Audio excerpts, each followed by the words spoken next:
Welcome students. Today we are going to understand the classification of noun. In the previous class you understood about the types of noun and then you understood what are their uses. So in this class we will understand the broad categories in which nouns are divided. So let's understand the classification. Nouns, their classification.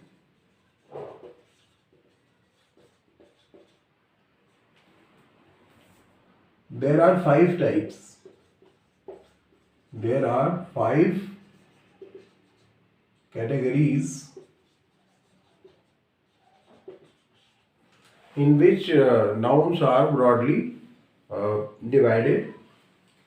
Number one, proper and common noun.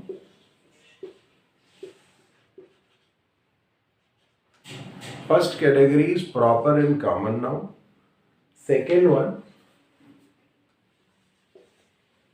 countable and uncountable. Uncountable and countable nouns.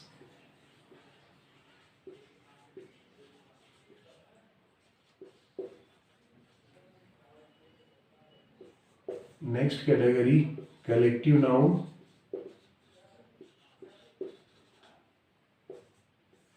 Next category, concrete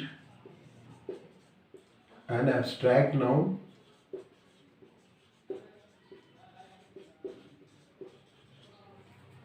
And yet another category, alienable and inalienable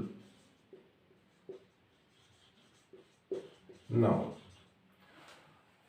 Thus we can understand how noun is divided in five broad categories. First one, proper and common noun. Second one, countable and uncountable nouns. Next one, collective noun. Yet another, concrete and abstract noun. And then alienable and inalienable noun. Now we will understand how they are associated with each other and what are their uses. Okay, so let's proceed. We will begin with a proper and common noun. How they are related in a way or the other. So let's understand firstly the proper and common noun.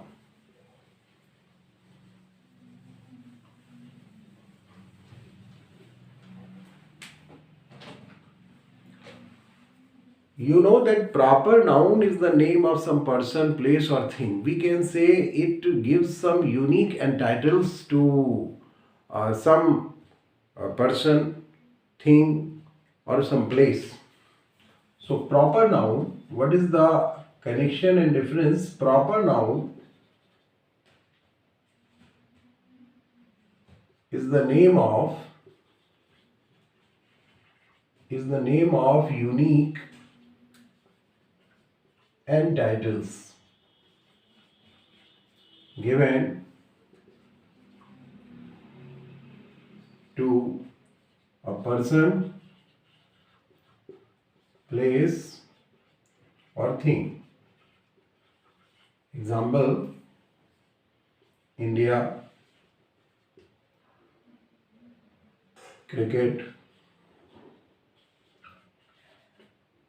Lucknow, etc. Common noun. Common noun. Common noun refers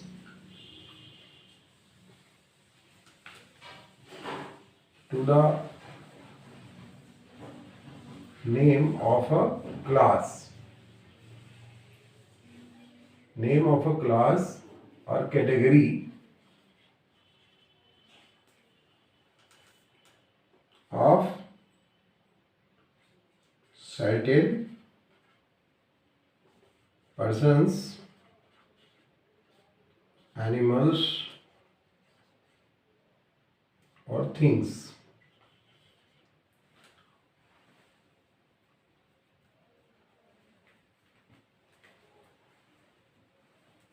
it will refer to certain living ones only.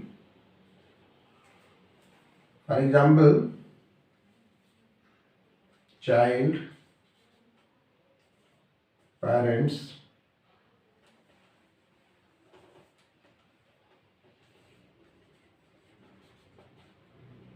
teacher. Sometimes common noun, proper noun becomes the common noun. Proper noun becomes the common noun. That is the connection between the two. So let's understand one example. Kalidas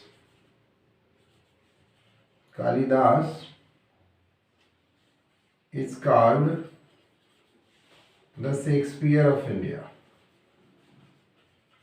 Shakespeare of India. So here you can see that proper noun has been converted into a common noun. Okay.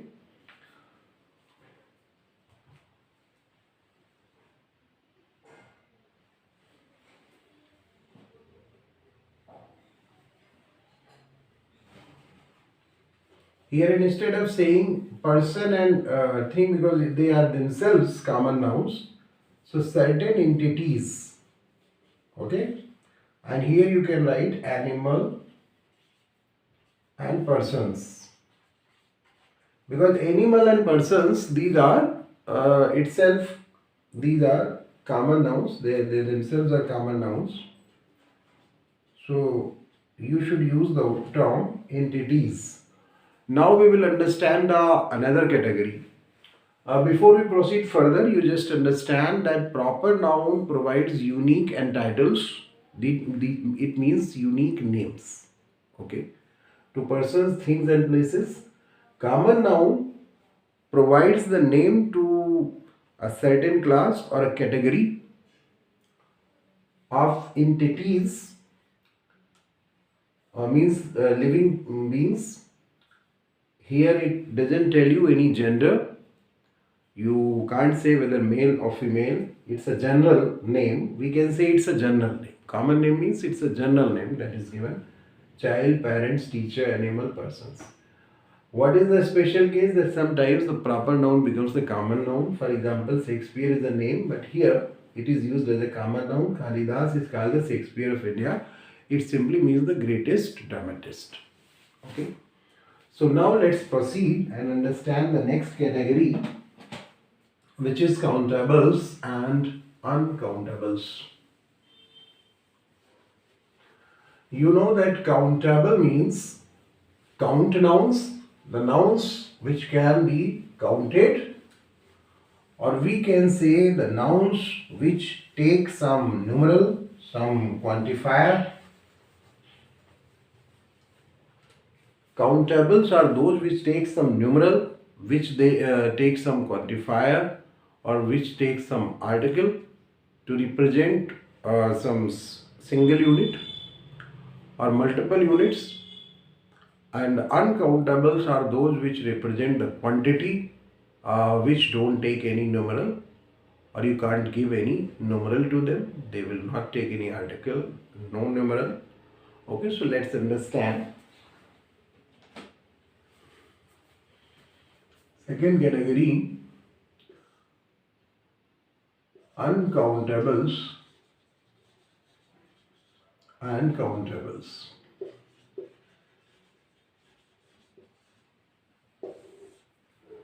Uncountables or mass nouns don't take any quantifiers,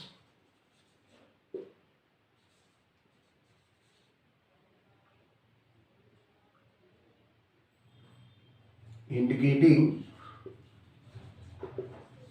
numerals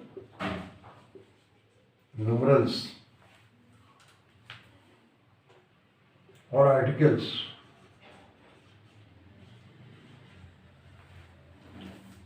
For example, furniture,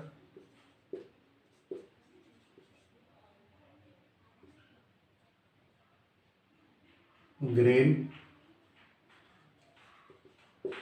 water, milk,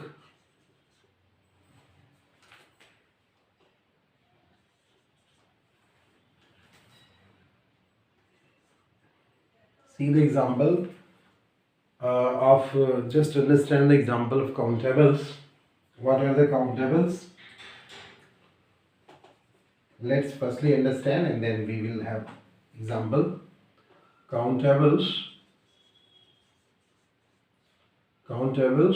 or singular or countables are count nouns or count nouns. Countables or count nouns take numerals, they take articles to represent singular or plural, take quantifiers of numerals and articles to indicate their multiple units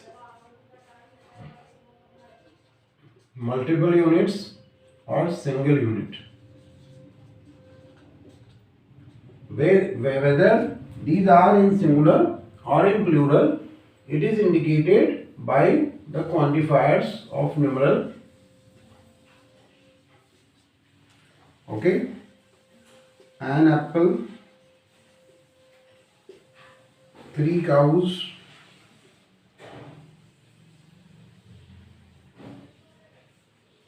okay, 2 men. An uncountable can become countable if we understand the difference in the uses. We will be able to know that some uncountable has become the countable. For example, you just see the example. Give me 3 sodas and he doesn't like soda. So here soda is uncountable, and here it refers to soda bottle, it is countable. In the same way, we can understand that there are certain other examples we can understand. For example, bread is uncountable, but if you say 2 loaves of bread, then it becomes countable. Furniture is uncountable. If you say 3 pieces of furniture, it becomes countable. Okay, water is uncountable. Okay, but you can say 3 bottles of water. Okay, 3 units of water. So if you have to add some numeral, you have to make them countable if you want such that. Okay, so it depends on the use. So that is the connection between countable and uncountable, that uncountable can become countable if you are adding something to that noun. Okay, with the help of some numeral we are adding something, then they can be considered. When we consider them as a units of something, then they become countable. Now let's proceed to the next category.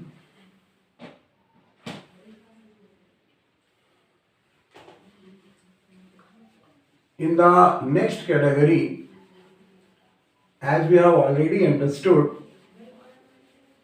it refers to the collective noun.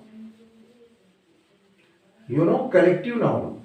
What are collective nouns? Collective noun is a collection of things of similar type.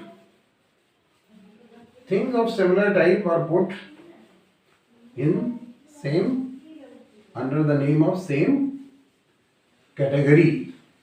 It's a name of collection of things of similar kind.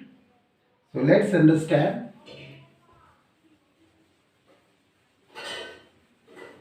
Collective nouns. Third one, collective nouns. It's a name given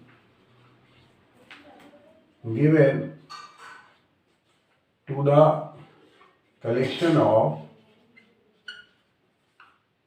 things, persons or animals of same class or category. It's the collective noun is the name that is given to the collection of things, of persons, animals, okay, or things of same, or you can say things of same category. Collection of things, persons or animals of same category. Okay. Example, a bunch of keys, a pack of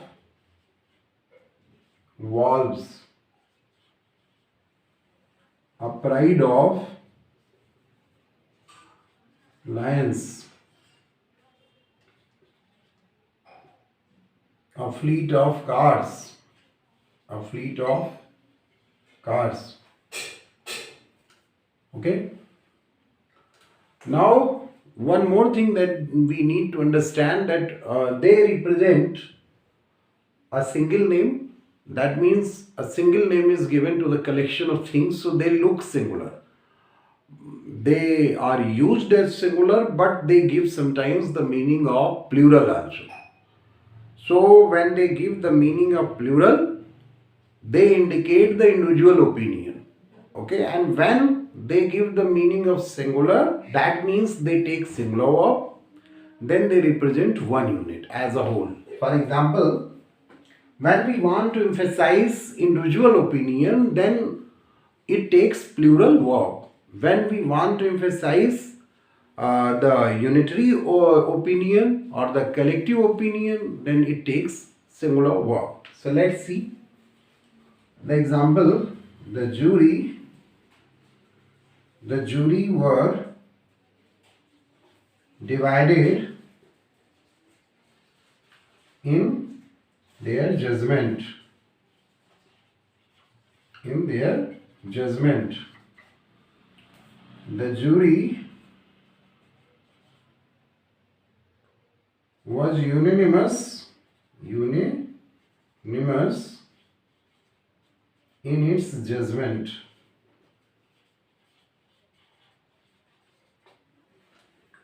The police are investigating the case. The police was able to catch the robber. The police was able to catch the robber. Here we are considering the police as the single unit. Okay. The police were investigating the matter. Here we are considering them individually. Okay. So here just see this example. The jury was unanimous in its judgment. Here we are considering jury as single unit. In this second example, jury is considered single unit, so we are using a singular, and here jury is considered plural unit, and here individual opinion is emphasized, so it is taking a plural verb. So I hope you have understood these things. Now before we end the class, let me remind you, if you are a regular student, you recommend the channel to your friends and well-wishers. And if you are a new student, then you subscribe the channel.